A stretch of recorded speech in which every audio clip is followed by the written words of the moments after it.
बघा, आपल्या प्रत्येकाच्या मोबाईलवर जर मागितलं तर सिद्ध भैरवनाथ चॅनल हा बनवलेला आहे.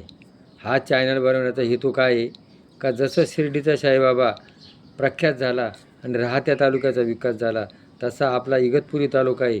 इगतपुरी तालुक्याचा डोंगराळ भाग आहे, आदिवासी भाग आहे. आणि या आदिवासी भागाचा विकास होण्याकरता जर भैरवनाथ मंदिर, भैरवनाथ कोण आहे, आपलं कुलदैवत आहे, शंकराचा अवतार आहे. आणि त्याचा प्रचार कोणी केला नाही. आणि याचा प्रचार केल्यानंतर जे जागी जागी भैरोबा आहे हाच आहे, पण तिथं त्याच्या पादुका आहे. तो काशीला गेला, काशीचा कोतवाल झाला, दक्षिण भारतात आला आणि पाताळात गेला, जोगेश्वरी अमृत घेऊन आला आणि इथं निघाला.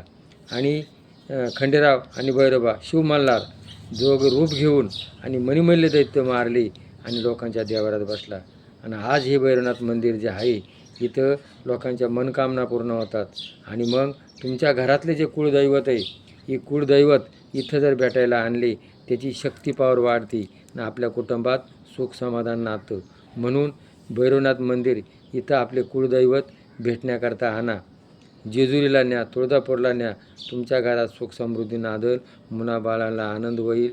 म्हणून आज भैरवनाथ यात्रा 31 मार्च मंगळवार, चैत्र महिना 31 मार्च मंगळवार यात्रा सुरू होणार आहे. 9 वाजता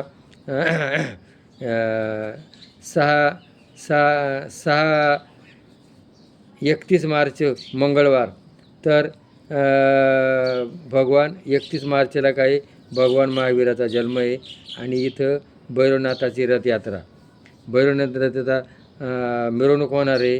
तर 6 वाजेपर्यंत भैरवनाथाचा रथ हा 9 लाखाचा रथ आहे. हा खेड मारुती मंदिरापासून तर भैरवनाथापर्यंत मिरवणुकीने या मिरवणुकीला या. आणि 1 एप्रिल बुधवार 7 वाजता कावडी, 31 तारखेला रथाची मिरवणूक आणि 1 एप्रिल बुधवार सकाळी 7 वाजता काकडी कावडी या तीर्थावरून, शुक्लतीर्थावरून कावडीत पाणी आणून असे मुलं आणि तिथं भैरवाला घालतात. आणि 9 ते 12 भक्तिगीते रात्रीची यात्रा. आणि 2 तारखेला गुरुवार कुस्त्यांचा आडाखडा आणि हनुमान जयंती. तर प्रत्येकाला आग्रहाचं निमंत्रण आहे, आपल्या या यात्रेला या, आपल्या मुलाबाळांना आणा, आपले कुळदैवत आणा आणि इथं भेटवा. मन रमण करा, जागरण करा आणि आपल्या मुलाबाळांना वळण लावा. देव इथे भेटायला आणा, तुमच्या घरात सुख समृद्धी राहील. आपलं कुळदैवत आहे, याचं महत्त्व वाढा, याची प्रचार करा. तुम्ही या आणि दुसऱ्याला सांगा. आणि इथं प्रचार जर वाढला तर भगवान तुमच्या घरामध्ये सुख समृद्धी नांदल आणि तुम्हाला सुखी ठेवील. हे पटलं असं तर क्लिक करा. जय भैरवनाथ महाराज की जय.